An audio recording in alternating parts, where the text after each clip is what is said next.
सवाल बहुत प्रासंगिक था, आज भी है और सदा रहेगा। यह है कि मेरा मालिक मुझे कितना प्यार करता है। मुझे ये देखना पड़ेगा, जरूर सोचना पड़ेगा इस बारे में, और कहीं ना कहीं मुझे ये देखना पड़ेगा कि मैं अपने मालिक को कितना प्यार करता हूँ। मालिक को प्यार करने का मतलब सीधे प्यार तो सभी करते हैं, परंतु वास्तविक प्रेम तो वो है कि यदि ये कहें कि सूरज पश्चिम से निकलेगा तो मैं मान लूँ पश्चिम से ही निकलेगा। इनकी हर बात को यहाँ कहने का भाव यह है, चाहे मेरे मन को अच्छी लगे अथवा ना लगे, उसे मानना ही चाहिए। और ये अवस्था एक गुरसिक की कब होती है? तब होती है जब उसे अपने गुरु पर पूर्ण यकीन होता है, गुरु के दिए हुए ज्ञान को वो आत्मसात कर लेता है, तब उसके अंदर प्रकट होता है गुरु के प्रति प्रेम, सच्चा प्रेम।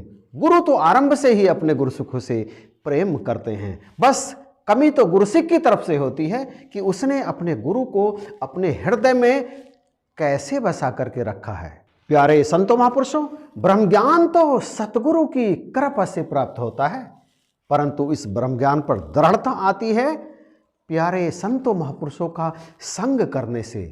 इसी संबंध में सदगुरु बाबा हरदेव सिंह जी महाराज ने फरमाया था, सात संगत ब्रह्म ज्ञान सतगुरु की कृपा से प्राप्त होता है, लेकिन उस पर विश्वास महापुरुषों की संगत में जाने से ही दृढ़ होता है।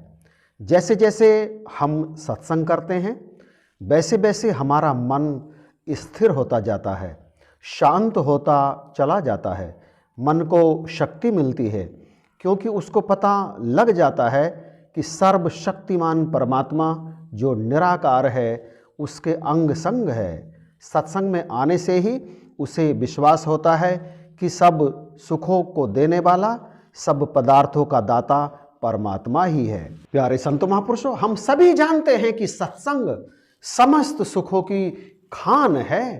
जो व्यक्ति नित्य निरंतर सत्संग करते हैं उनके जीवन में पाने के लिए कुछ भी शेष नहीं रहता, उनकी सारी अभिलाषाएं पूर्ण हो जाती हैं। परंतु फिर भी हम देखते हैं कि कई व्यक्ति सत्संग में आकर इधर उधर की बातें चलाने लगते हैं, बुराइयां करने लगते हैं, उनके जीवन में दुख प्रवेश करने लगते हैं। इस संबंध में चर्चा करते हुए सदगुरु बाबा हरदेव सिंह जी महाराज ने फरमाया था, सत्संग करने का मतलब यह नहीं कि व्यक्ति आए और आकर बुत की तरह संगत में बैठ जाए।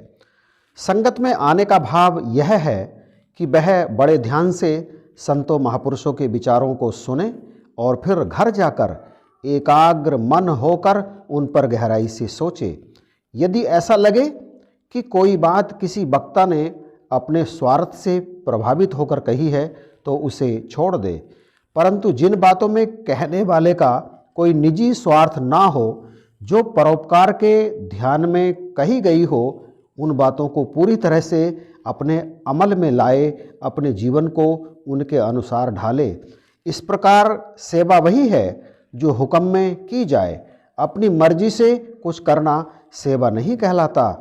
इस प्रकार से सत्संग और सेवा करने वालों को अवश्य सुख प्राप्त होते हैं। प्यारे भाइयों बहनों, मुझे लगता है कि सदगुरु बाबा जी के इन विचारों को सुनकर शायद हमें कुछ और जानने की आवश्यकता नहीं है।